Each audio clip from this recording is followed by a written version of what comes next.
अस्सलाम वालेकुम, welcome back to my channel a fashion. आज मैं कैप्री का डिज़ाइन आपके साथ शेयर करूंगी। इस डिज़ाइन में मैंने ऑर्गेन्जा नेट और लेस का इस्तेमाल किया है। अगर आप इंटरेस्टेड हैं तो वीडियो को लास्ट तक देखिएगा। यहाँ पे पेपर पट्टी की जो चौड़ाई है मैंने 4 इंच ली है और इसकी लंबाई 2.25 इंच।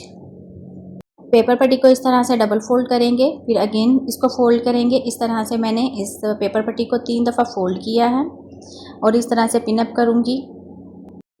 स्केल की मदद से पेपर पट्टी के एक कोने के ऊपर इस तरह से डबल में तिरछी लाइन ड्रॉ करेंगे और सेम इसी तरह से दूसरे कोने के ऊपर भी डबल में तिरछी लाइन ड्रॉ करेंगे और इस तरह से दोनों साइडों पे फिर से लाइन ड्रॉ करके एक डिब्बी बना लेंगे। अब मैं इसकी कटिंग करूँगी।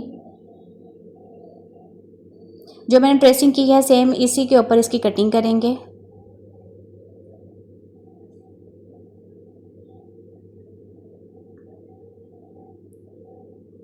अभी ये देखें, इसको इस तरह से ओपन करने के बाद जो मेरी सेंटर की डिब्बी है इसकी कटिंग करेंगे। सेंटर से मैंने इसको कट करके जहाँ पे इसके कॉर्नर है वहाँ तक इसकी कटिंग करूँगी।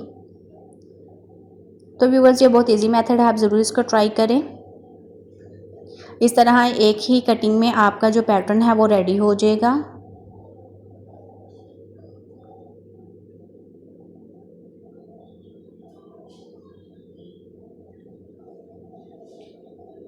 तो यहाँ पे हाफ जो मेरा पैटर्न है उसकी कटिंग हो गई है। अब मैं इस डिब्बी को इस तरह से फोल्ड करूँगी।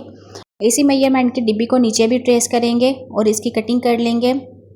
इस तरह अगर आप हाफ करके इसकी कटिंग करेंगे तो आपकी जो कटिंग है ज़्यादा परफेक्ट होगी, क्योंकि सीज़र के साथ ये बहुत ज़्यादा जो पेपर पट्टी है वो हमारी मोटी हो जाती है, तो जिसकी वजह से कटिंग करना मुश्किल होती है। तो आप इस तरह से हाफ करके इसकी कटिंग कर लें। पैटर्न की जो कटिंग है वो हमारी मुकम्मल हो गई है। अब मैं इसको ओपन करके आपको दिखा देती हूँ। तो ये देखें, बिल्कुल परफेक्ट शेप में इसकी कटिंग हुई है। अभी इसको आप दामन के ऊपर भी बना सकते हैं, स्लीव्स के ऊपर भी बना सकते हैं। तो मैं यहाँ पे कैप्री का डिज़ाइन बना रही हूँ, तो मैंने डायरेक्ट इसको ट्राउज़र वाले फैब्रिक के ऊपर पेस्ट कर लिया है। अभी यहाँ पे देखें, सेंटर पे कट्स, डिब्बी के सेंटर पे कट्स लगाने के बाद इसे इस तरह से कॉर्नर की तरफ चारों तरफ आपने फिर से कट लगाने हैं। सेंटर वाली सारी डिब्बियों को इसी तरह आप कट्स लगाते रहें।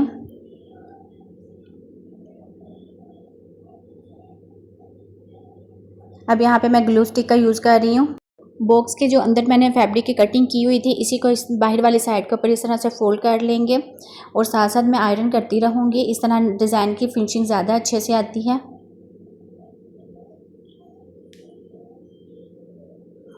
तो व्यूअर्स, अगर आप वीडियो को अभी भी वॉच कर रहे हैं तो thanks for watching my video. Channel पर न्यू है तो चैनल को सब्सक्राइब कर लें। अगर सब्सक्राइबर हैं तो वीडियो पसंद आने पर लाइक करें। इसके अलावा आप मेरे चैनल का विजिट करें, आपको मेरे चैनल पर बहुत न्यू और डिफरेंट डिज़ाइनिंग मिलेगी। जिस शेप में मेरा ये पैटर्न था इसी शेप में इसको फैब्रिक के ऊपर भी रेडी करेंगे।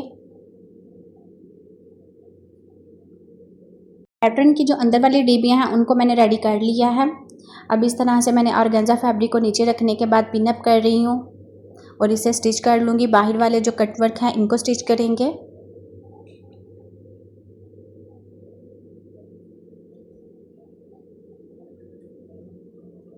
तो यहाँ पे मेरी स्टिचिंग मुकम्मल हो गई है। अब इसकी कटिंग कर लेंगे। ट्रायंगल शेप में मैं इसकी कटिंग करूँगी। तो यहाँ पे देखिए, बिल्कुल थोड़ा सा फैब्रिक छोड़ने के बाद इसकी कटिंग करेंगे।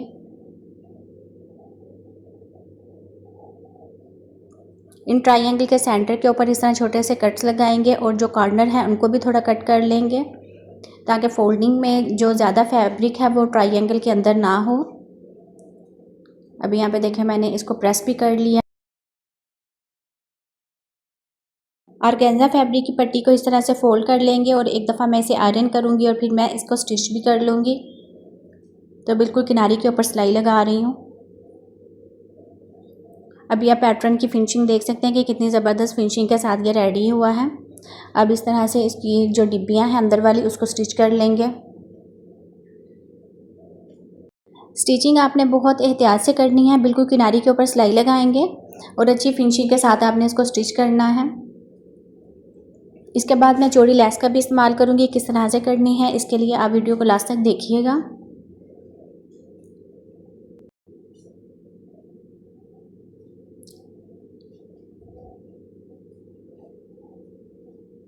तो यहाँ पे देखें मेरी जो स्टिचिंग है वो मुकम्मल हो गई है। अब यहाँ पे मैंने नेट की लेस का इस्तेमाल कर रही हूँ। आप कोई सी भी लेस इस्तेमाल कर सकते हैं, लेकिन चौड़ी आपने लेस का इस्तेमाल करना है। और ट्रायंगल के किनारे के ऊपर इस तरह से ग्लू का इस्तेमाल करेंगे। आपके पास फैब्रिक ग्लू है तो आप उसका भी इस्तेमाल कर सकते हैं। यहाँ पे देखें इस तरह से इसको सेट करेंगे। सेट करने के बाद मैं इसको आयरन करके फ़िक्स कर लूँगी।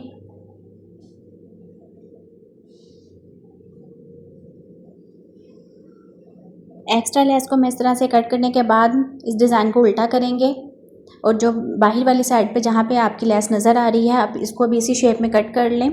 आप चाहे तो पहले स्टिचिंग कर लें, स्टिचिंग करने के बाद फिर इसकी कटिंग भी कर सकती हैं। यहाँ पे मैंने ग्लू के साथ इसको सेट किया हुआ था तो मेरी बिल्कुल अच्छी तरह से फिक्स हो गई है, तो इसलिए मैं पहले ही इसकी कटिंग कर रही हूँ। इसको फ्रंट से भी मैं आपको दिखा देती हूँ। तो ये देखें, अब हमारी फ्रंट साइड के ऊपर जो एक्स्ट्रा लेस है वो बिल्कुल भी नज़र नहीं आ रही। नीचे जो वी शेप के कटवर हैं जहाँ पे मैंने लेस लगाई है इसको स्टिच कर लेंगे। स्टिचिंग के बाद आप ट्राउज़र की फाइनल लुक देख सकते हैं कि कितना ज़बरदस्त ये डिज़ाइन स्टिच हुआ है और अच्छी फिनिशिंग के साथ ये स्टिच भी हुआ है। और इसका जो पैटर्न है वो भी मैंने बहुत इजी मेथड से आपके साथ शेयर किया है। आप ज़रूर इस डिज़ाइन को ट्राई करें। इस डिज़ाइन को आप नेक के ऊपर भी बना सकती हैं, तो नेक्स्ट वीडियो में मैं आपके साथ शेयर करूँगी इस डिज़ाइन को आपने नेक के ऊपर किस तरह से बनाना है। इसके अलावा आप इसको स्लीव्स के ऊपर बनाएं, दामन के ऊपर बनाएं। तो ये है डिज़ाइन की फाइनल लुक। मिलते हैं नेक्स्ट वीडियो में। दुआ में याद रखिएगा। Thanks for watching my video. अल्लाह हाफ़िज़।